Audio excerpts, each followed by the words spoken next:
hey Prakash, welcome to a live Tech Unplugged interview. It's great to have you. We're in Prague today, and finally I'm really happy to be talking to you and not be jet lagged, so I can finally focus better when talking to you.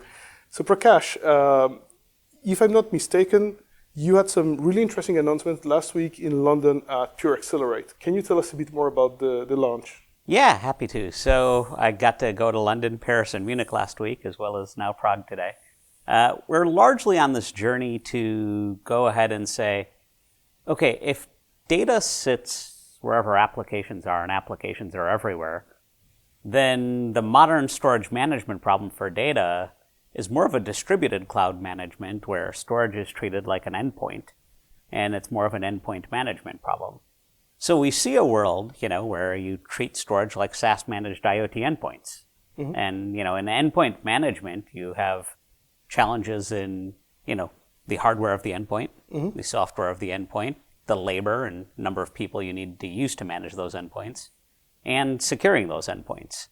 So a lot of the announcements that we launched last week are in that context. Mm. The, hardware management is something we've been doing for quite some time with Evergreen, and we've evolved the Evergreen program with a new no data migration guarantee to prevent migrations, as well as a new paid power and rack offering, mm-hmm. where since we're running a service in customers' data centers, we're going to pay for the power and rack space we use. Mm-hmm. We also, from a security standpoint, introduced a concept of data resilience and data resilience scoring. It will look at the backup landscape as well as storage protection and actually provide customer scoring. And we announced a new product, DRaaS as a service, that'll help customers improve their mm-hmm. Disaster recovery posture. And then finally, from a labor standpoint, we've provided service transparency, labor benchmarking, and even peer benchmarking for customers. So fairly broad set of things that mm-hmm. we're doing, all for the purposes of managing these IoT endpoints we call arrays in a data center. Mm-hmm. Great. So that's really interesting. And I was telling you that before when we met in Las Vegas at Pure Accelerate. I was a bit surprised, that there were primarily hardware-related announcements. So it's interesting now that you're coming up with all of those service and software-related improvements. These are really exciting. Especially, we've been working with Ariane here at Tech Unplugged and Pure Storage. We collaborated on a series of blog posts which were focusing on sustainability. So it's really interesting to hear about your new announcement around the power and rack efficiency that you're launching. Can you tell us a bit more about what you're doing? And what will be interesting as well is if you're launching that just in the US, or is that a kind of a worldwide offering, to understand where people can start consuming that? Yeah, so it is available everywhere, every country that Evergreen One is available, so it is worldwide. It is interesting. It's probably the first time, I think, since I've been with Pure, where we've actually decided to launch something international first. Mm-hmm. London was the first launch and the announcement of the offering. Okay. Why? I do believe in Europe right now, power and rack space is way more topical than in mm-hmm. the US, given limits. So this largely calls down to an inherent advantage we have in that because we do our own drives, and those drives have a low failure rate, and we have a roadmap for 75 terabyte drives this year, mm-hmm. 150 terabyte drives next year, and then in a mm-hmm. few years a 300 terabyte drive. We see that we're going to be able to drive more power efficiency, energy efficiency, and rack space efficiency. Mm-hmm. If I look back over the last 10 years from just when Pure started, mm-hmm. I think from a rack space and capacity density, we've had a 73x improvement. Not percentage, but 73x improvement. And, almost a 19x improvement in watts per terabyte, right? So if we take a look at that, we know that we're driving a huge improvement there. Now, part of this offering was, okay, well, when we're as part of an Evergreen One service, you don't choose the hardware. Mm-hmm. We do, right? You're just signing up for a service level. So since we're running that service and we have that, we're, basically running off a customer's power and rack space, and we're going to pay for what we use. Mm-hmm. So we're now consistently motivated as a vendor to minimize what we use, right? It's a cost for us to run and operate our service. So that aligns our incentives with the customer's incentives around, consistent efficiency and improvements in efficiency. Now, the offering is upfront. The customers can get paid power and rack as an upfront. So when you sign up for a reserved commit, 3 years, 5 years, we calculate the total kilowatt hours that will be used over the 3 to 5 years or whatever the term of the contract is, however much hardware needs to be deployed to do it. And the customer can choose to get it as a check or as a service credit. Both options are available for a customer.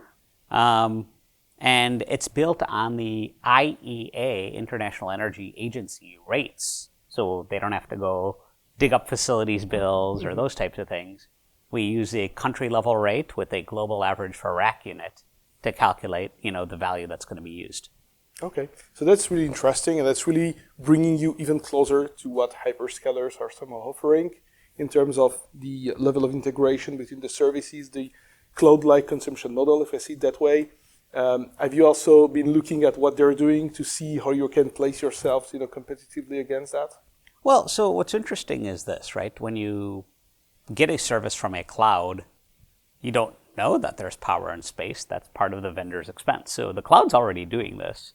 But no one's figured out how to do this for what I would consider this distributed cloud where you're running all of these IoT endpoints. Because power and space are variable in different locations, right? And they're segmented between customer and vendor. And now we're basically saying, how do we make it a vendor responsibility?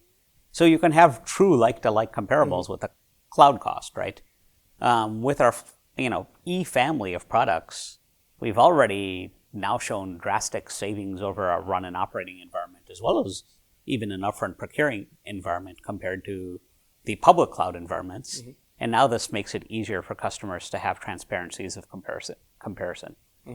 Yeah, and obviously, one of the key enablers for that is that you need to understand very well your hardware. You need to have this tight level of integration that you would not be able to achieve if you had, let's say, a very disparate portfolio in a way, right? So you need to build up the engineering foundations to enable those services on top of that. Yeah, this is building on something we did last year where we introduced a capability called sustainability assessment.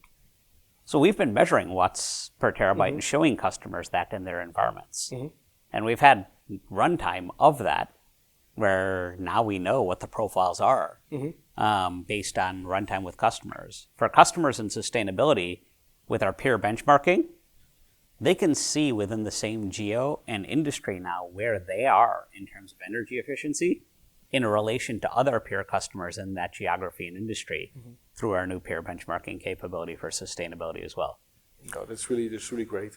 Can we discuss now about the other announcement that you had? I think you were mentioning several guarantees. One was around migrations. I don't recall fully about the other ones, but if you want to maybe get started on that. So some of these are, just bringing, showing customers that we're not stopping with our innovation.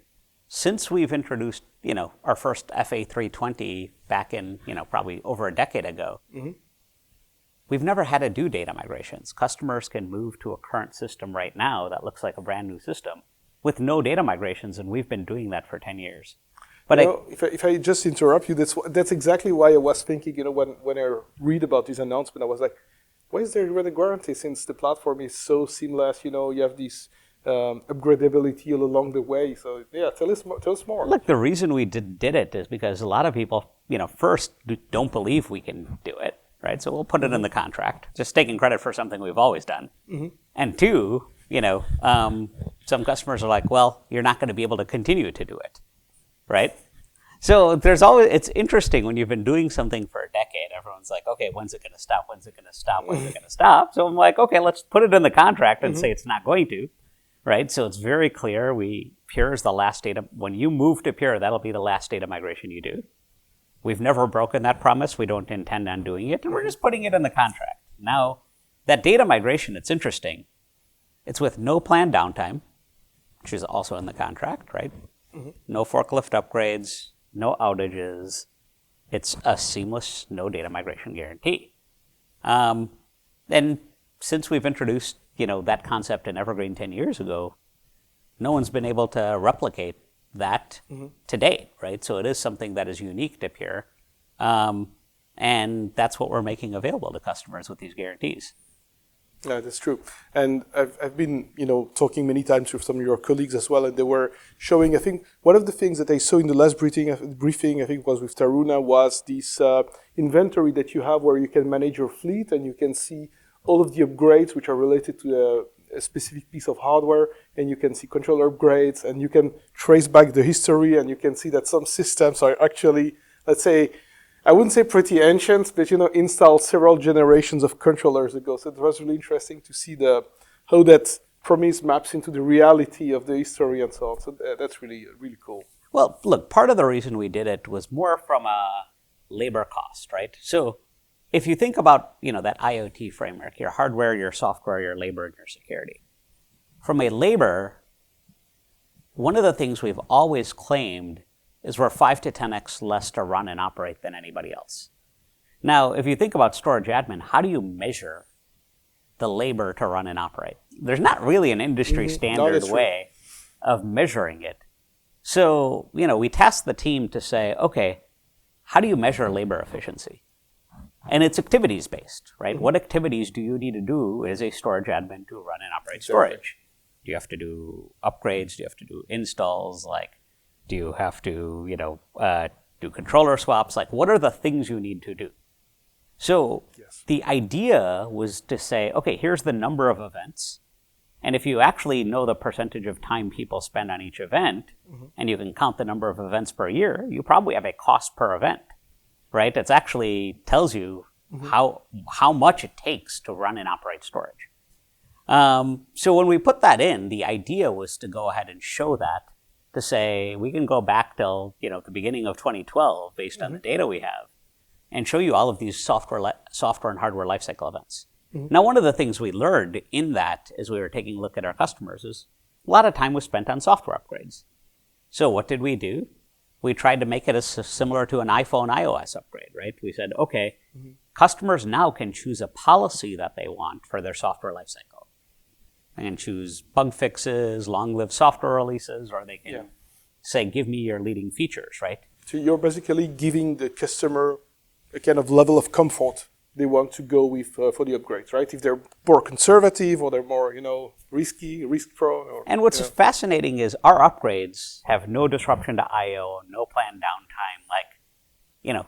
That's built into our Evergreen architecture, where we can do it. Even if you let's say you take an iOS update, they make you restart your phone. We don't. Yeah. You have continuous I/O, right? You're not taking any disruption here as you're doing it. And the nature around why we want to move this way is our flash array has monthly feature releases. So how do we introduce innovation continuously to our customers and make it seamless such that the service gets better over time? So, this policy-driven software lifecycle is part of that IoT endpoint consistently getting better and more capable over time. Yeah. No, this is really interesting because it's, in many ways you're kind of setting up the standard in the industry, for upgradability. I mean, at the hardware level in terms of chassis, in terms of introducing the features, this ability to, let's say, do this non-disruptively. I'm also with my colleague Aaron, we're both analysts, right? So we are following a lot what's happening in that space. And I have to say that it's an area where we don't see that much of movement besides what you guys are doing. Yeah. I think part of it's a mindset, right? When you think of yourself as, a box company, you think one way. When you think of yourself as an IoT managed endpoint company, it's a very different mindset, right? The challenges you try to solve are of scale, of management at scale. And, I think everyone benefits from that when you push the industry in that direction. One of the things I think you brought up sustainability, as we, what people don't realize is flash and SSDs aren't necessarily the same thing, right? One of the things that we've done by making our own drives is we've put, this idea of, you don't need this flash translation layer built into the SSD into the concept of our Purity software. So we already know that our drives and our DFMs have, almost a 10x less failure rate compared to SSDs. Like, SSDs may fail 1-2%. You're talking, 0.1, 0.2% on a flash failure rate for a DFM.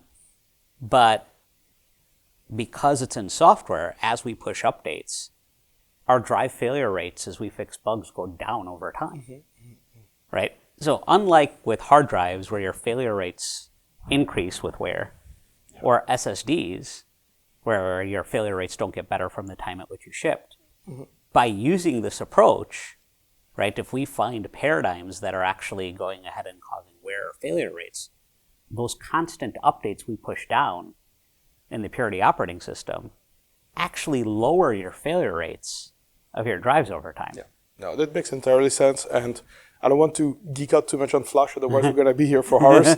But it's interesting, I think the level of optimization of Flash management is very variable. So that's why I always like to say, there's QLC and there's QLC, because this proprietary format that uses the DFMs is so much, coupled with the software engineering, and I think it brings tremendous value to, not just from a reliability perspective, because reliability is foundational, but also from all of the other data efficiency improvements that you can make over in terms of how you better optimize the use of Flash, overall. You're not losing that percentage, let's say, that is not that significant when you're talking about small capacities, but when you're operating at scale, it really becomes kind of cumbersome, if I see it that way. Yeah, like any capacity that's deployed now that we have our paid power in the rack that can't be used is actually waste. Yeah. Right. So we're putting our money behind it. Yeah. You have an incentive, right? And the other thing as well, if you're running your infrastructure on Flash Array and FlashBlade, and I'm sure you do, then you also have an incentive, to optimize that. Yep. Good. So let's move to the other topic that we had, which is about data protection. Yeah. You announced Pure Disaster Recovery as a Service. Is the product name correct? Yeah. So it's Pure Protect Disaster Recovery as a Service. The product line, it's a SaaS-based product for DR, where it supports failover and failback from a VMware environment to a native Amazon EC2 environment. It actually converts the VMs to a native Amazon AMI EC2 format. Customers can set up their RPO schedules, their policies. It's very policy driven. In your target, you can bring it up in a cloud native way where you don't require VMware in the target. So you're using Amazon, in more of a native format way, in a disaster recovery target. So that's the product, we're making available for customers today. Largely we got into it because, we see this market right now where, storage is self-protecting, right? We've got self-protecting storage capabilities. We have, things that we've looked at in storage operations with, the ability to have a data protection assessment, looking at backups, helping customers with data resiliency scoring. Layering up, though, under man-made or natural disasters, you need a way of business continuity. Yes. And then finally, in the area of ransomware, we've introduced this concept of ransomware anomaly detection as well as guaranteed recovery times. So as customers layer up their data resiliency strategy, we expect, increasing levels of maturity. And a lot of customers we spoke to didn't have a secondary data center, so that's why we started with the cloud. Oh, that makes entirely sense. And the key, I would say, the key aspect when you're talking about, cyber resiliency, ransomware protection, and so on, you cannot address that just at one layer. You really need to have multi-layer strategy. So you need to have those foundational capabilities of immutability at the storage layer. You need to have the detection capabilities. And then, of course, you need to manage the most important thing, which is your data, right? So you replicate it and so on. So VMware is the first use case. Are you going to introduce other use cases in the future? Well, we debate this all the time. So the answer is yes, we will, right? This is the first version of our product into the space, into the Pure Protect portfolio. Things we talk about, yes, we'll probably onboard other clouds at some point. We started with AWS. We'll support other data centers, meaning vCenter to vCenter, right, in the future.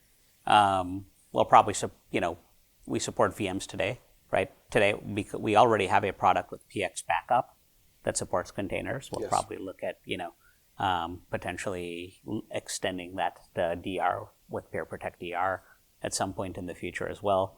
So, from a strategy standpoint, this is storage agnostic because you're thinking about the way it's deployed, VMs or containers. You want to bring those landscapes up, right? Not just the storage environment. So, I think we'll probably stay in that specific area from a how it's deployed, right? Versus going into a specific application stack. Because when you, like the backup providers, when you think about backup, they go into application stacks because you're saying, hey, I'm doing it for the purposes of backup and recovery. I want to recover this file. I want to recover this table. I want to do that.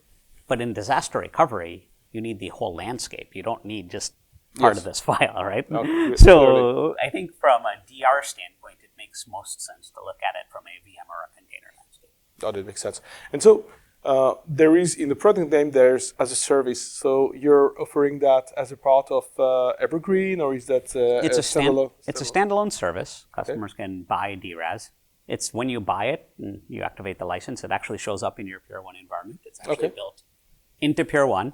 It's built on Pure 1 Edge services, which is the same thing we use for policy-driven upgrades or self-service upgrades. It's actually built right into the platform. So but same experience, same management interface, seamlessly. You go, you select, you click, you enable. Yeah, the thing that bothers me a little bit about a lot of the products that people put into the market is they set up a portal with a bunch of iframes and say, "Look, I've got a common user experience," right? That is not a common user experience. That's like a web frame with multiple different independent products. So we've designed this with the consistency and simplicity you would expect from Pure. Okay. That's great. That's really exciting. So that was a pretty, I would say, pretty comprehensive overview of your portfolio, which is also a pretty overview, by the way. Prakash, before we end this conversation, is there anything else that we need to cover which we didn't talk about yet? No, I appreciate the conversation. I would just like to state that this is a point in time, right? I don't consider this the end all and the be all or one thing, right? If you know anything about Pure, we're in this hyper focus of making a customer's life super simple and better over time. And absolutely. This is a point in time where we're making your hardware get better over time and guaranteeing it. We're making your software get better over time with our policy-driven approach. We're improving your labor with labor transparency. And we're improving your security posture over time. Like, those elements are things we're going to consistently build on. It's all, Evergreen is foundational to everything we do, and that's just going to get better over time. Yeah, absolutely. Thank you very much. It's really great from an outsider perspective to see all of these great things come together, to see Pure innovating consistently and improve the portfolio for the benefit of your consumers, your users, your customers. So thank you very much, Prakash. It was fantastic to see you, especially here in Prague, where I live. I hope we'll have a chance to meet very soon. One last thing, if people want to figure out more about your offerings, purestorage.com, I guess? Purestorage.com, easy enough. Thank you very much, Prakash. Thank you, bye. All right, thanks. Bye.